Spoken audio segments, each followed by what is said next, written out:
What began as something many people dismissed as a joke has grown into a serious and unsettling national conversation. Julius Malema has found himself at the center of one of the most damaging scandals of his political career, a matter that now threatens his future. Currently before the East London Magistrate's Court, he is under immense pressure as he faces the possibility of up to 15 years imprisonment for the illegal possession of a firearm. When many observers and EFF supporters believed the case was beginning to ease in his favor, the proposed prison term revealed in court sent shockwaves through the public. The situation has made it clear that Malema may not escape the consequences if caution is not exercised as the process unfolds. Watch until the end, and don't forget to hit the like button and subscribe for more updates. In the lead-up to sentencing, a social worker presented a pre-sentencing report that proposed a range of penalties. These included a suspended fine that reflects the gravity of the offense, a restriction preventing Malema from obtaining a firearm license, and a monetary donation as restitution to Gun-Free SA. Such recommendations are often intended to balance punishment with rehabilitation, taking into account the accused's personal circumstances and broader societal impact. However, what followed in court reportedly left many observers stunned, as the judge's remarks suggested that imprisonment remained a real and serious possibility. Social worker Jessie Thompson made it clear that her report focused on Malema's personal circumstances rather than an assessment of his character. She highlighted considerations such as the potential impact of a harsh sentence on his partner and examined possible risks associated with different sentencing options. In cases involving high-profile figures, pre-sentencing reports can play a significant role in guiding judicial discretion. They are meant to provide context, not excuses, and to assist the court in arriving at a sentence that is fair, proportionate, and consistent with the law. The gravity of the case lies not only in the charges themselves, but in what they represent within South Africa's broader political and social landscape. Julius Malema is not just any accused person. He is the leader of the Economic Freedom Fighters, a party that has positioned itself as the voice of the marginalized and dispossessed. His political persona thrives on defiance, confrontation, and symbolic acts that resonate strongly with his supporters. The firearm discharge incident, which occurred during an EFF rally in Madansane in 2018, was initially celebrated by the crowd present at the time.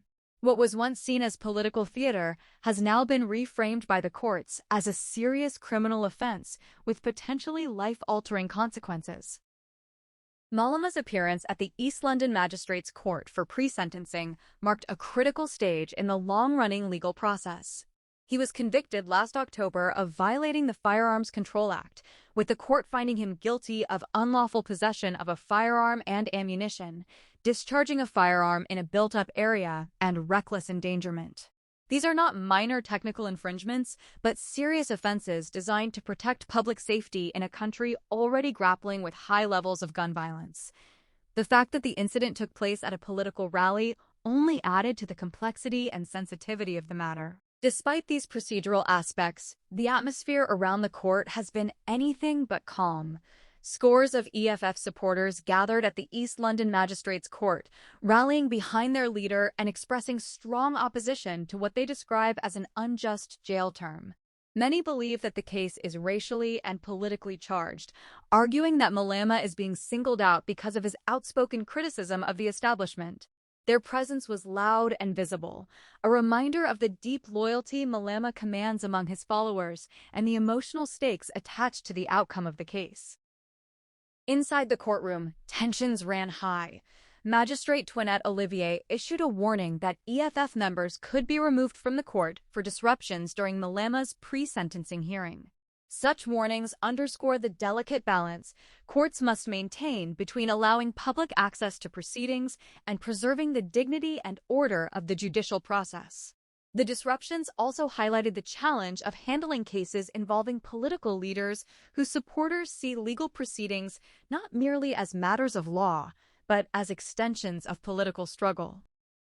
At the heart of the case is a broader question about accountability and the rule of law. South Africa's Firearms Control Act exists to regulate the possession and use of weapons, precisely because of the devastating consequences that unregulated firearms have had on communities. When a political leader is convicted of breaching these laws, it raises uncomfortable questions about example setting and responsibility. Supporters may argue that Malema's actions were symbolic and that no one was injured, but the law does not operate on symbolism alone. It operates on principles designed to prevent harm before it occurs. The proposed sentence, including the possibility of imprisonment, has sparked intense debate across the country. For some, it represents a long overdue assertion that no one is above the law, regardless of political status. For others, it is seen as excessive and indicative of a justice system that is quick to punish radical voices. This divide reflects deeper fractures in South African society, where issues of race, power, and political alignment often shape perceptions of fairness and justice. Malema himself has remained defiant throughout the process, maintaining his innocence and framing the case as part of a broader pattern of persecution. This stance resonates with his political brand, which thrives on portraying opposition as evidence of fear from those in power. Yet the legal system operates independently of political narratives, and the conviction itself stands as a significant hurdle to overcome. The sentencing phase is not about rearguing guilt, but about determining the appropriate consequence for actions already deemed unlawful. The potential impact of a custodial sentence on the EFF cannot be overstated. Malema is not only the party's leader, but its central figure, driving its messaging, strategy, and public presence. Any prolonged absence from active politics would force the party to confront questions about leadership, continuity, and internal cohesion. Even beyond the EFF, the case has implications for how political activism intersects with the law, particularly when provocative actions cross legal boundaries.